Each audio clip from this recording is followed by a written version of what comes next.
Bihar. Union Minister of State Jitendra Singh announced a breakthrough medical trial in Delhi involving bone marrow transplant. Bone marrow to be transplanted in a way that charges its behavior, enabling the formation of natural human blood types.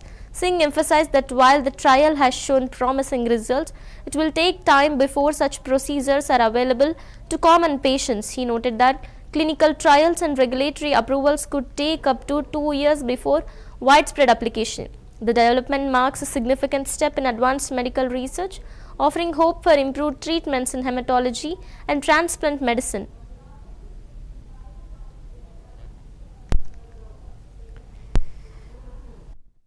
Transplant bone marrow में उसको transfer करना और उससे bone marrow का जो behaviour है वो बदल जाएगा और जो जिस तरह का खून आप चाहते हैं जैसे सेहतमंद इंसान में होता है वो बनना शुरू हो जाएगा। अब अभी ये ट्रायल यहाँ हुआ है, लेकिन जब तक ये आम पेशेंट तक पहुँचेगा उसमें समय लगेगा, 2 साल भी लग सकते हैं, 3 साल, क्योंकि इसलिए क्लिनिकल ट्रायल्स भी दरकार रहेंगे। और तीसरा इसका बड़ा महत्वपूर्ण पहलू ये, जैसे मैंने कहा कि प्रधानमंत्री मोदी जी ने जैसे हमें एक स्वतंत्रता दे रखी है पब्लिक प्राइवेट पार्टिसिपेशन की, इस वर्ष तो न्यूक्लियर सेक्टर को भी खोल दिया गया प्राइवेट सेक्टर के लिए, ये उसका भी एक बड़ा ही खूबसूरत उसकी मिसाल है।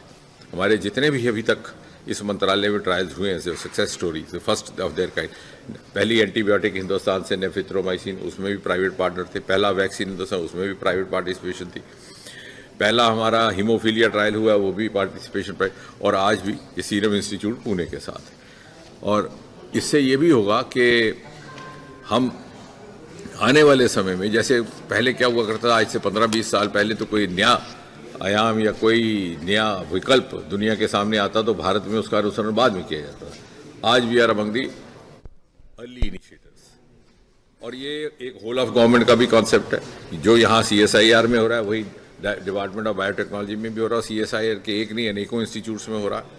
और बायोटेक्नोलॉजी E3 की जो हमारी पॉलिसी आई है वो भी we are among the first. तो ये सारा एक इकोसिस्टम बना है जिसके फलस्वरूप हम ये सफलताएं प्राप्त कर